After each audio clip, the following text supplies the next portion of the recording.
My name is Chris Harsh. I'm the instructor at the AkzoNobel Training Center in Orange, California. And this year I was asked to put together a display kind of showcasing some of more historical or older items that have to do with paint and also have to do with our company in AkzoNobel.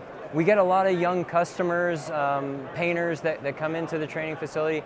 And so it's kind of cool to showcase some of the things that were the tools and spray guns and items from the past that they may have not ever seen or understood. And it kind of just gives them a good understanding of like, hey, these are the types of tools and maybe even processes that we used, back in the day, sort of thing. So it's cool to learn some things about, what was it like in the past? What are the people that did it before me? What kind of tools did they use? And I think the more you understand about the history or the past of something that you're really into, the better, you can sort of comprehend and appreciate what you do today. So that's kind of like what a lot of this is. And, some of these things are not extremely old, maybe 20, 25, 30 years old. I also like to showcase things that have been used over and over and over. So some of these spray guns, like this spray gun in particular, this was one of my spray guns. I used that spray gun for 13 years as a painter. That spray gun has probably painted thousands of cars. So I just like things like that, So, when you look at these things, they have that look like they've been well used, well loved, whatever the case. I also like things that are that took a long time to make. For example, this is something that somebody made. This is basically a test panel holder, but all that paint has built up on there. That took years to create that.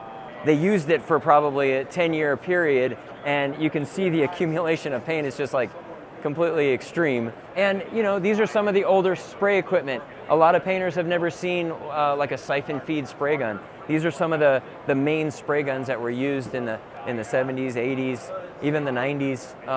And so painters these days, they see the more modern type spray guns. Some of this other stuff, these are products and cans from our history, AkzoNobel's history. And so I had some of my coworkers and people within the company send me things that they may have had, older cans or, promotional items and things like that I've also put in here. So these pieces here are chunks of paint that I've taken off of the cars, and you basically, you have to separate them from the panel, but that's an inch thick of just solid paint. And then you can kind of sand it down and it reveals all the different colors that we've sprayed. And it's actually a medium that I've used because I have access to it to create little sculptures. I do little carvings into them, and you can use it like it's, there's little techniques and sanding techniques to use to actually make them, but I've kind of used them to do art. I make these paintings too, so there's a little paint can lid there. That is actually the color that's in that can. I just opened up the paint can lid and then did a little painting on it. But it was something that I did as a painter while I was painting cars. I like to do art and I like to do paintings.